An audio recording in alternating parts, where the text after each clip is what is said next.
dia a todos, a todas. Nesse domingo, a liturgia nos propõe um trecho do Evangelho de Lucas que trata de um episódio que a gente conhece bem, é quando Jesus chega na casa de Marta e Maria. Cada vez que lemos o Evangelho, devemos sempre lembrar de inseri-lo no contexto cultural da época. Se não o fizermos, corremos o risco de entrar pelo cano e dar uma interpretação que não era absolutamente nas intenções do evangelista, como nesta passagem, capítulo 10 de Lucas, versículos de 38 a 42.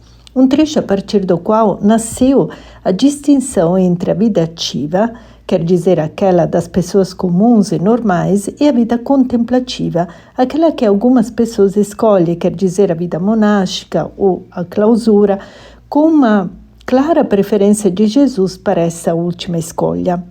Mas não é assim, nada disso. Vamos ler com atenção. Enquanto caminhavam, Jesus e os discípulos, Jesus entrou num povoado. Aqui se encontra a primeira incongruência. Estão a caminho e só Jesus entra num povoado. Por quê? Jesus exclui os discípulos porque eles ainda não são capazes de compreender a lição que ele está para dar. Ele entrou num povoado. Quando nos evangelhos encontramos o termo povoado, é uma chave de leitura que os evangelistas nos oferecem para indicar resistência, incompreensão, hostilidade ao anúncio de Jesus, a novidade que Jesus traz, porque o povoado é o lugar ligado à tradição, ao passado. O povoado é onde vigora o imperativo por que mudar? Aqui sempre se fez assim. Esse povoado não tem nome, precisamente porque era representativo de uma mentalidade ligada ao passado, que vê com desconfiança qualquer novidade.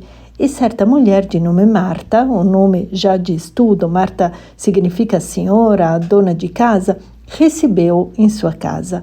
Dá para entender que Marta é a proprietária da casa. Sua irmã, chamada Maria, sentou-se aos pés do Senhor, escutava a sua palavra. Eis aqui essa imagem que o evangelista nos dá de Maria, sentada aos pés do Senhor, deve ser entendida no contexto cultural da época. De fato, isso não significa, por parte de Maria, adoração, contemplação ou devoção ao Senhor. Maria se coloca na posição do discípulo diante do Mestre. Há, por exemplo, São Paulo, que nos Atos dos Apóstolos relata que ele foi educado e instruído aos pés de Gamaliel. Então, sentar aos pés de alguém significa reconhecê-lo como mestre. E no Talmud, o livro sagrado dos judeus, se lê: seja a tua casa o lugar de encontro para os sábios, empoeirada pela poeira dos pés deles, e beba com sede as palavras deles. Então, a atitude de Maria não é uma atitude de adoração, mas de escuta, como um discípulo diante do Mestre. Mas é algo estranho o que faz Maria, porque ela não podia fazer isso. Ela é mulher, e as mulheres não tinham os mesmos direitos e os mesmos privilégios dos homens. A mulher devia estar na cozinha, devia tornar-se invisível, e sempre no Talmud se lê que as palavras da lei sejam destruídas pelo fogo, mas não podem ser ensinadas às mulheres. Os rabinos se gabavam dizendo que Deus nunca tinha falado com uma mulher, e na verdade Deus tinha feito isso apenas uma vez com Sara, mas depois tinha se arrependido por causa da mentira dela, e desde então ele nunca mais tinha falado com uma mulher. Portanto, Maria aqui está fazendo algo escandaloso. Ela transgride o papel onde a tradição sempre tinha confinado as mulheres e toma a atitude do homem, o discípulo. Marta, ao contrário de Maria, é a mulher fiel à tradição. Marta estava ocupada com muitos afazeres e chega até o ponto de repreender Jesus, julgando ser responsável pela ausência de sua irmã. Ela aproximou-se e disse: Senhor, não te importas? E aqui na fala de Marta, multiplica-se o pronome pessoal, me, minha. Na realidade, Marta é toda centrada em si mesma. Não te importas que minha irmã me deixe sozinha com todo o serviço? Depois, usando o verbo na modalidade imperativa, manda que ela me venha ajudar. Marta não suporta que sua irmã tenha transgredido as regras que a tradição e a moral haviam atribuído às mulheres. Que Maria assuma o papel de um homem, de um discípulo, e, portanto, pede a Jesus que a empurre para o lugar onde, por tradição, sempre foram colocadas as mulheres. Mas Jesus, ao invés de repreender Maria, repreende a irmã. O Senhor, porém, lhe respondeu: Marta, Marta. A repetição do nome significa reprovação, como é quando Jesus, nesse mesmo Evangelho de Lucas, diante da cidade, dirá: Jerusalém, Jerusalém. É uma expressão de reprovação. Marta, Marta, tu te preocupas e andas agitada por muitas coisas.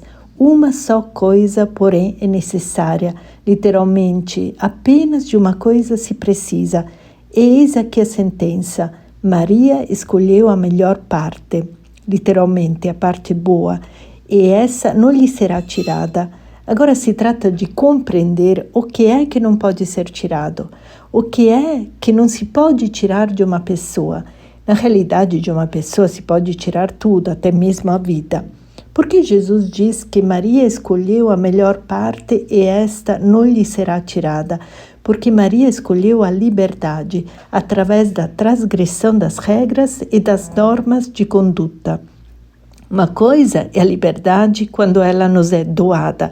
O que é doado pode também ser retirado. Outra coisa é quando a liberdade é o resultado de uma conquista pessoal, tendo a coragem de transgredir as regras da tradição e as normas da religião. Portanto, quando uma pessoa conquista essa liberdade, ninguém pode tirá-la. Concluindo, as palavras de Jesus, como dissemos no início, não significam uma preferência por uma vida contemplativa à custa de uma vida ativa, mas é um convite para fazer a escolha da liberdade. E é interessante notar que, para fazer essa escolha da liberdade, o evangelista não coloca um homem, mas uma mulher. Muito obrigada pela escuta e até semana que vem.